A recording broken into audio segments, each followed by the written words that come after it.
March মাসের 10 তারিখে সকালে প্রথমে তারা ঢুকে, এই 250 লোক বা 150 লোক তারা সকালে আগে ঢুকে ওই মেন গেটের 2 নম্বর বিল্ডিংটা ওইখানে দাঁড়ায়। যত লোক ঢুকে কোম্পানিতে কাউকে কাজে ঢুকতে দেওয়া হয় না, যারা সাধারণ শ্রমিক কাজ করবে সবাইকে একত্রে জড়ো করে। যখন সবাই ঢুকে যায়, ঢুকার পরে প্রত্যেকটা গেটে তারা তালা লাগিয়ে 6-7 জন করে লাঠি চোটা নিয়ে তালা লাগিয়ে দাঁড়িয়ে থাকে। যখন এখানে পুলিশ আসে এসবির লোক আসে, তারা দেখেছে যে তারাও ফ্যাক্টরির ভিতরে ঢুকতে পারতেছে না, প্রত্যেকটা জায়গায় তালা লাগানো, এবং এই সরকারি কাজে তারা বাধা দেয়। আমাদের প্রশাসনের যারা আছেন, executive director, general manager, senior general manager, production general manager, সবাই তাদেরকে বোঝানোর চেষ্টা করে যে আজকে হচ্ছে 10 তারিখ, তোমরা কাজে সকালবেলা আসছো, তোমরা বেতন পাবা তো বিকালে, তোমাদের সকালবেলা এখানে আন্দোলন করার কারণটা কি? যখন আমাদের প্রশাসনিক যারা ঊর্ধ্বতন কর্মকর্তা আছেন সবাই তাদেরকে বোঝানোর চেষ্টা করে যে আজকে 10 তারিখ তোমাদের বেতন তো এমনিতেই হয়ে যাবে, আজকে হবে কালকে হবে, তোমাদের বেতন তো হয়ে যাবে, তোমাদের আন্দোলন করার কারণ কি? এবং আমরা যে বেতন 1 দিন বা 2 দিন দেরি হতে পারে, ফ্লোরে নোটিশ লাগানো আছে।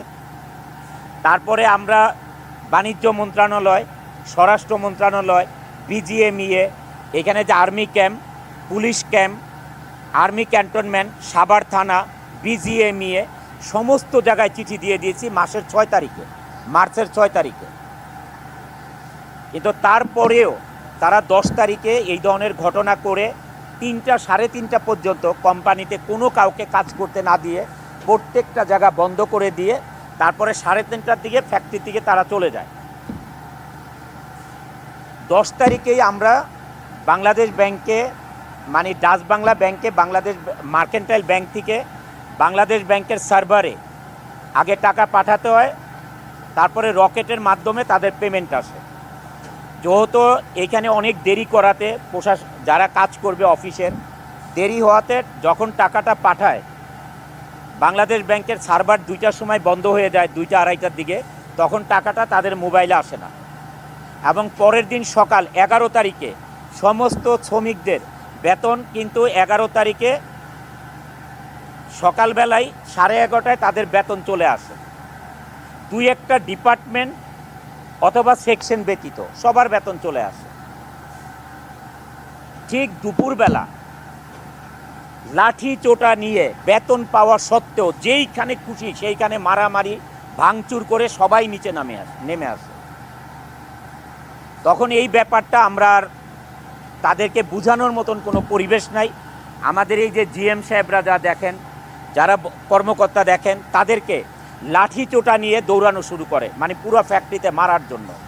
মানে এটার কোনো কারণ খুঁজে পেলাম না। 1 নাম্বার হচ্ছে 10 তারিখে তাদের কারণে বেতন দেরি হয়ে গেল।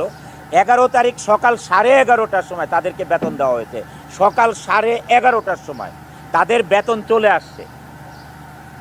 তাহলে এই ঘটনাটা ঘটানোর আমি কোনো কারণ খুঁজে পাই নাই। জোর হাতে রিকোয়েস্ট করছি আমাদের মাননীয় প্রধান উপদেষ্টার কাছে এবং যত উপদেষ্টা আছেন তাদের কাছে, আপনারা আমাদের জন্য কি করেছেন? যারা 84% রেমিটেন্স আনে বাংলাদেশে, তাদের জন্য আপনারা কি করেছেন? গার্মেন্টস ইন্ডাস্ট্রি সচল রাখার জন্য কি করেছেন? আমরা সবাই আশা করেছিলাম যে ঈদের সময় অ্যাটলিস্ট একটা বেতন ব্যাংকে লোন দেওয়া হবে।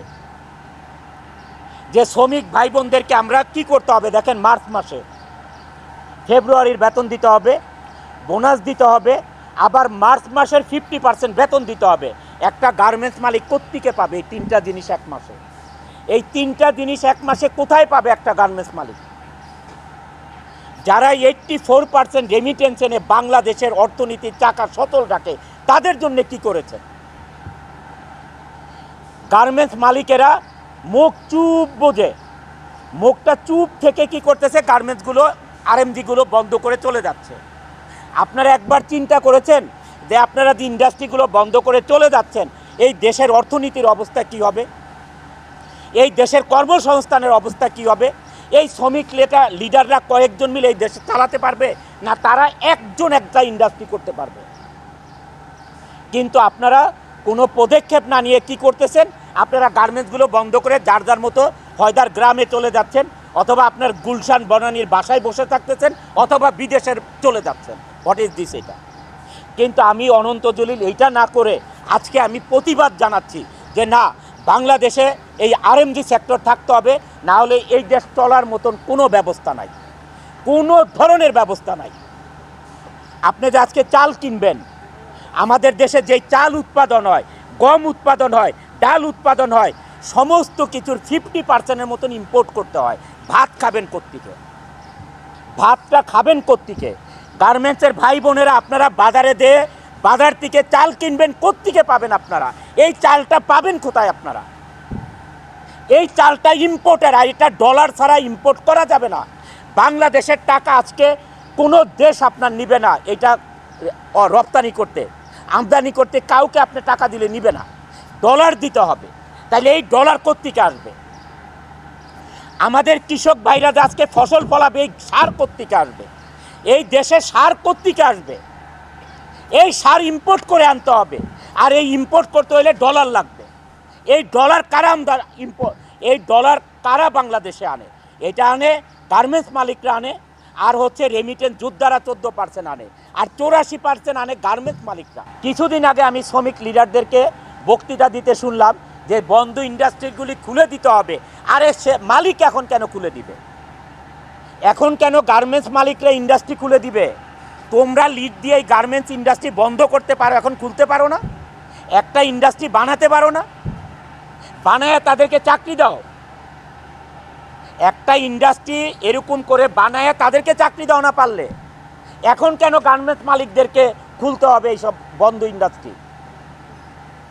আজকে যদি আমি ইন্ডাস্ট্রি বন্ধ করে দিই, এখানে 12,000 লোক কাজ করে, নট 12,000, 12 লক্ষ লোক জড়িত এটার সাথে। এই গার্মেন্টস ইন্ডাস্ট্রির সাথে কি জড়িত না? ব্যাংক জড়িত, ইন্স্যুরেন্স জড়িত, মোবাইল কোম্পানি জড়িত, হাড়ি পাতিল থেকে কাপড় চোপড় বানানো, বাসা ভাড়া, প্রত্যেকটা জিনিস জড়িত এটার সাথে।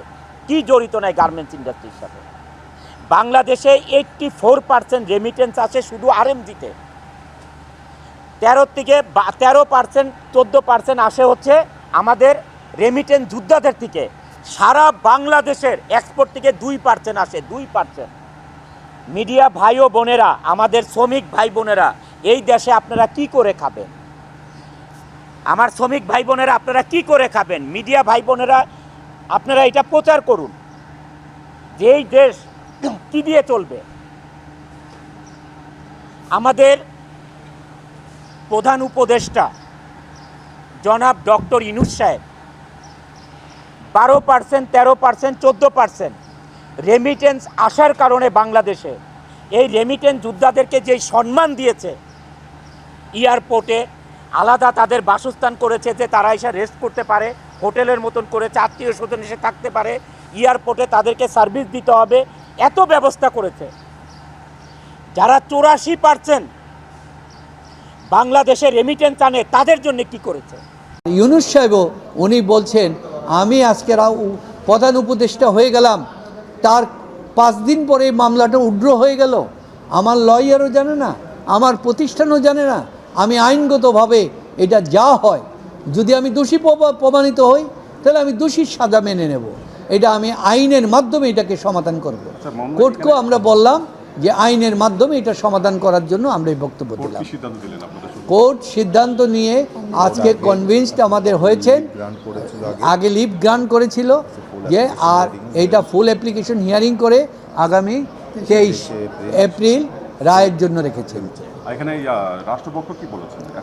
রাষ্ট্রপক্ষ বলেছেন যে আইনের যে ব্যত্যয় ঘটেছে, পূর্ববর্তী সরকার যে অ্যাটর্নি জেনারেল ব্যত্যয় ঘটিয়েছে, এটা আমরা কোর্টকে দেখালাম।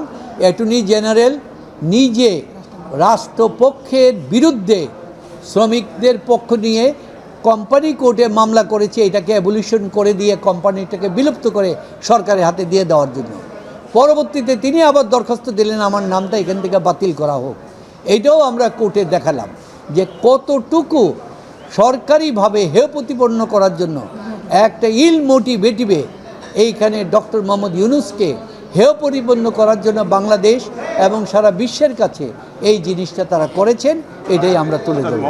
দুদকের পক্ষের থেকেও বলেছে যেহেতু এইখানে কি বলেছেন ওরা? দুদকের পক্ষের থেকেও বলছে যেখানে অ্যাকাউন্টের হিসাবটাই বেমিল থাকে, যে এইখানে 437 কোটি আবার 409 কোটি টাকা, সুতরাং অ্যাকাউন্টসের যেখানে এই গরমিল থাকে সেখানে এটা ক্রিমিনাল মামলা হয় না, এটাও দুদক স্বীকার করেছে। রায়ে আমরা যে বক্তব্যটা দিয়েছি, রায়ের জন্য যে মামলা উইথড্র করাটা সঠিক হয় নাই, এটা আদালতের উপরে একটা অবৈধ চর্চা করা হয়েছে। সুতরাং এটা আদালতের নিয়ম অনুযায়ী, নিম্ন আদালতের জাজমেন্টের চার্জ ফ্রেমের বিরুদ্ধে আমরা হাইকোর্টে আসছি, হাইকোর্ট এটা রিজেক্ট করেছে বিগত গভর্নমেন্টের সময়, আমরা এখানে আপিল করেছি ইন টাইম। সুতরাং এই আইনের প্রক্রিয়া এই মামলাটা নিষ্পত্তি হবে এবং আমরা মামলার কোয়াশমেন্ট চাচ্ছি। এখন অ্যাটর্নি জেনারেল সাহেব বলেছেন, কোর্টকে বলেছেন আপনারা ডিসপোজ আপ করে দেন, তখন ডিসপোজ আপ করে দিতে চাচ্ছে যে মামলাটা যে উইথড্র করা হলো আর এটা যে হয় না এইটাই।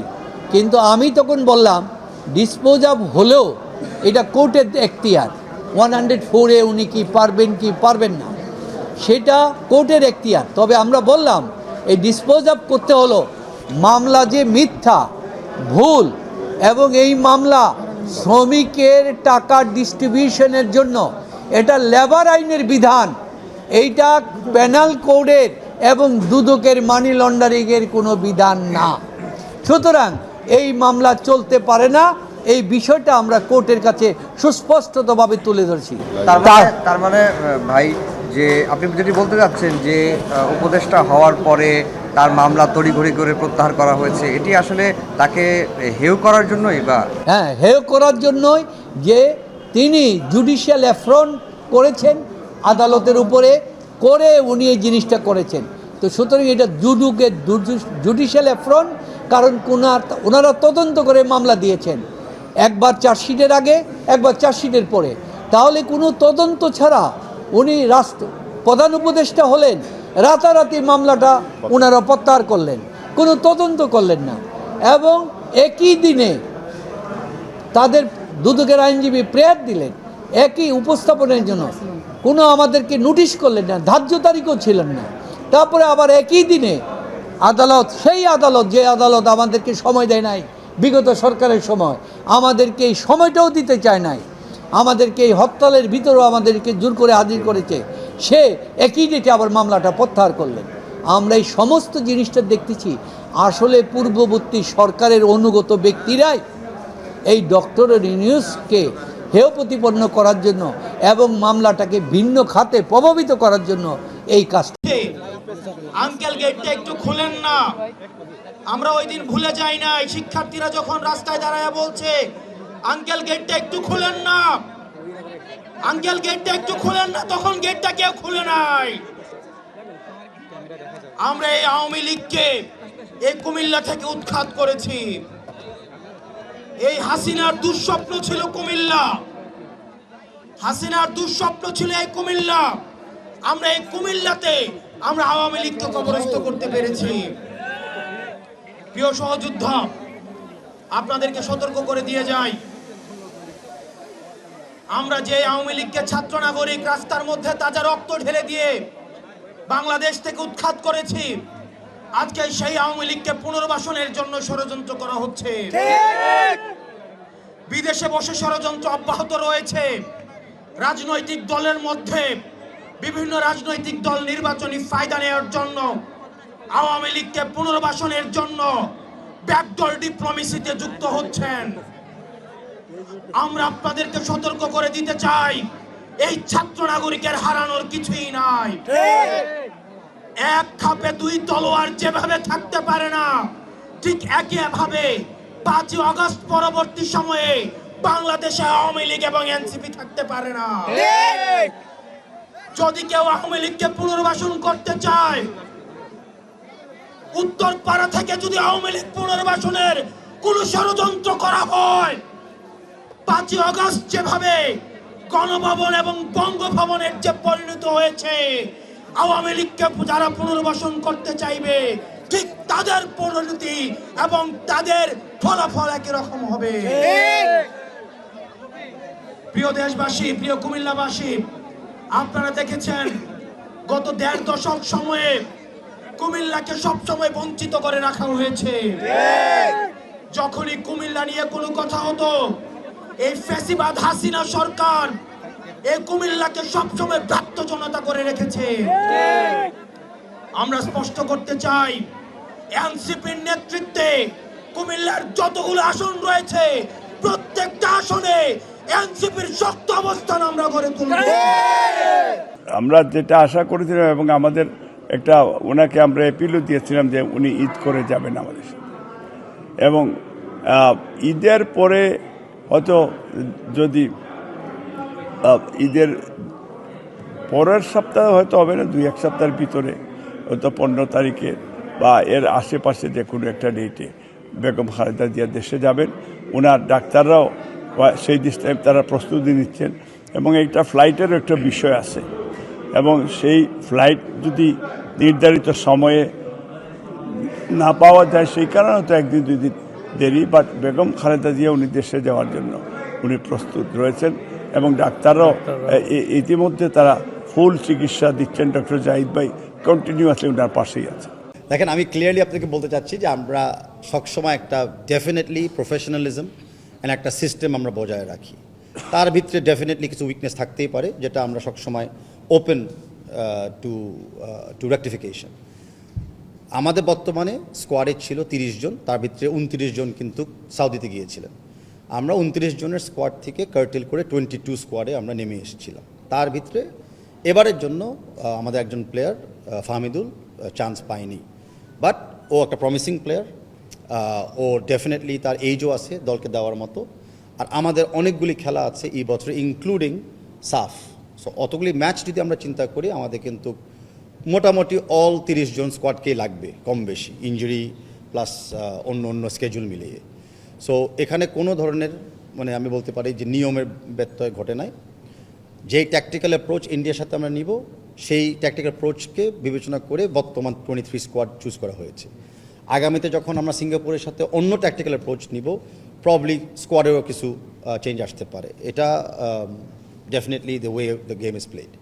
আজকে আমার যেটা মিটিং হয়েছিল মাননীয় উপদেষ্টা মহোদয়ের সাথে, অনেকগুলি এজেন্ডা আমাদের ছিল। আপনারা জানেন যে বিএফএফ আর মিনিস্ট্রির সাথে আমাদের এখন মাল্টিভ্যারিয়াস পার্টনারশিপ হয়েছে, যেখানে চিটাগং স্টেডিয়াম, কক্সবাজারে ফিফা এলিট সেন্টার, ইনফান্টিনোর visit to Bangladesh, Dhaka stadium Singapore ম্যাচের আগে প্রিপারেশন করা, অ্যান্ড অফকোর্স আমাদের বর্তমানে যেই কিছু সোশ্যাল মিডিয়াতে যে কথাগুলো উঠেছিল ফাহমিদুলের ব্যাপারে, সেটা নিয়েও আমাদের কথাবার্তা হয়েছে। তো আমাদের আলোচনাতে ওরকম কোনো আলোচনা আসে নাই যেখানে এক পক্ষ আরেক পক্ষর বিপক্ষে বা আন্ডারস্ট্যান্ড করে নাই।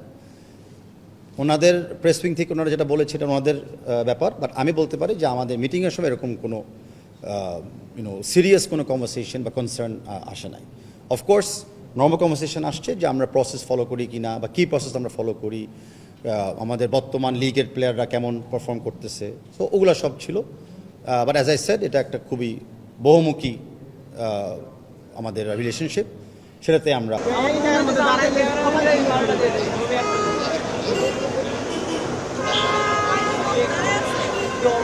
ভাই সামনে